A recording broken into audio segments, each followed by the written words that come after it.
Real quick, I want to cover evacuation kits because when we talk about being Firewise, there's a lot that goes into being Firewise. So first and foremost, that's having a knowledge of fire, which hopefully I think everybody's gotten from this course.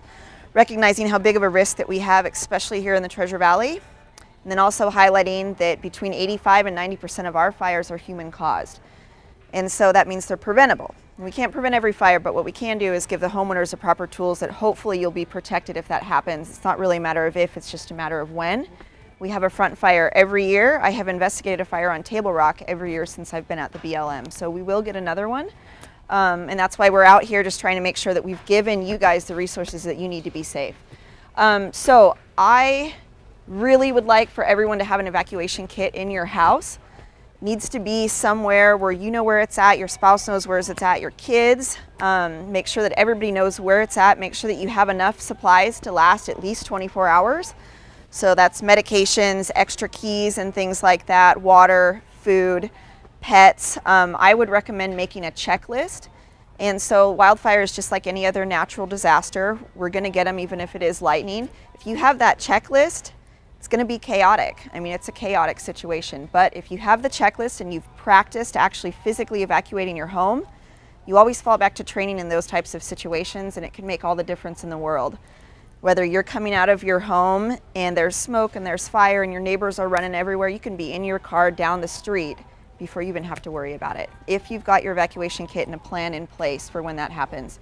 So flashlights, maps, you want to have a meeting place, especially if you're meeting up with other family members. Make sure everybody knows where that's at. Charge cord for electronics, all that good stuff. Okay, so you've built your kit, you've put it in an easily accessible, visible location. You make sure that everybody knows where it's at, and you have that checklist, and you practice with it. So practice to me means that you actually physically get in your car and leave your house and practice with it. You don't have to do it 20 times, but just enough to where you feel comfortable. And Brett talked a little bit about Ready, Set, Go. So this is a fantastic resource. We developed it specifically for Southern Idaho. It has a checklist for inside and outside your home and also tips on how to make an evacuation kit. So these are up here. I'd encourage you to take one of those. A couple other resources. I know Brett touched on Idaho Firewise. They are awesome. Like he said, they have more than 400 plants that they've done the research on, proven that they work in a fire situation. We also have the Firewise demonstration gardens. May is Wildfire Awareness Month, and so we have a lot of exciting events that are going to be going on this coming month. Something really cool that just came about is called the Era of Mega Fires, and that's a national campaign, and we're going to have it right here at the Egyptian Theater, and I believe that is on the 16th of May. And it's a really cool presentation. A lot of experts are going to be there. We will be there. The Forest Service will be there. And we're going to have like a 2 dot afterwards at 10 Barrel and kind of talk a little bit more about things there. If you live up in McCall, it's the 15th. That's the day before. Twin Falls is May 17th. So just get the word out about that. The most, I think, important thing with wildfire in this day and age is having awareness and just having a conversation about it. Talk to your neighbors, talk to your kids, your grandkids, make sure that people know that fire's here, it's not going anywhere. Our seasons are gonna get longer, hotter, and drier, and that means our fires are gonna dictate what we can and cannot do on the fire line. Firewise landscaping will make a difference, I can guarantee that. So where do we go from here? So we're building a safer Idaho by having these discussions, by having community partners like DMB that have really gone above and beyond to help make this happen.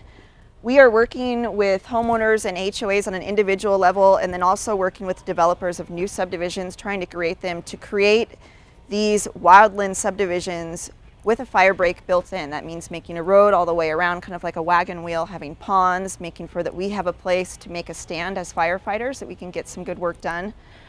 And then, so a look at the 2017 fire season. We're almost here. We had a fire a couple days ago, didn't get real big. Obviously, we've still got a fair amount of rain coming into the valley, but it's like Jared said, that cheatgrass can be drenched, and then an hour later you can light it with a match. I mean, it is incredibly flammable. And so just because we've had a lot of moisture this year does not mean that we're gonna have a lower fire season. That's dictated by the public and by those human-caused fires, and we can't prevent lightning. But that's basically gonna dictate what the fire season looks like, as if people are careful with fire or not. So All right, so with that being said, I guess I'll open it up to some questions if anybody has any. I did want to talk a little bit about Ada Fire Adapted Communities. Is anybody familiar with that? So it's a really great resource. So it's Ada Fire Adapted Communities, and this is actually where this came from. So right now, Boise Fire Department is working with volunteers on the individual parcels. So if you look close at this map, they've actually got it broken down by property lines. And so what we're doing is we're going out, we're looking at individual property owners' property, we're taking pictures, we're making recommendations, and all of those will be uploaded onto the Ada Fire Adapted Communities. And we hope some point in the near future that you as a homeowner can get on, click on your parcel, you'll see our recommendations and what we've ranked your property at and what you can do. So that's in the works. We're working towards it. We've got teams of volunteers in several subdivisions throughout the valley. If you're interested in doing that, you can always contact Jerry McAdams at the Boise Fire Department. He's always looking for volunteers. And with that, we do have a QR code down here to the Idaho Fire info page. And during fire season, all of our fire updates, evacuations, road closures are all going to be on that site, as well as like our news links and updated fire information, all of that good stuff. There's also a link to Brett's site for Idaho Firewise on there. Ada Fire Adapted Communities is on there. And so the resources are there. We've put them out. Hopefully you guys have got an idea of where to find them, and maybe you can educate your neighbors after this. So yeah, does anybody have any questions? No? Okay, well, thanks again so much for coming. We really appreciate it.